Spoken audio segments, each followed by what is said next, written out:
കാടാമ്പുഴ ഭഗവതി ക്ഷേത്രത്തിൽ ഡിസംബർ 7 മുതൽ 13 വരെ നടക്കുന്ന തൃക്കാർത്തിക മഹോത്സവത്തിന് തുടക്കം കുറിച്ച പന്തലിന്റെ കാൽനാട്ടി Devaswom executive officer T Binesh Kumar ഉദ്ഘാടനം ചെയ്തു.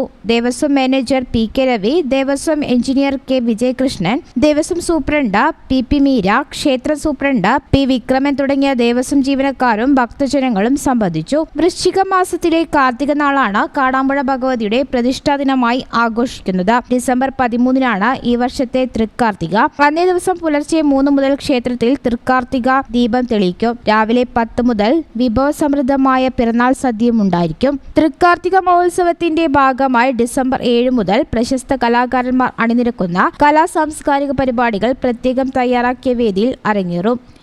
ഈ channel news Kadampuzha. Kavita Gold and Diamonds. Choose your special.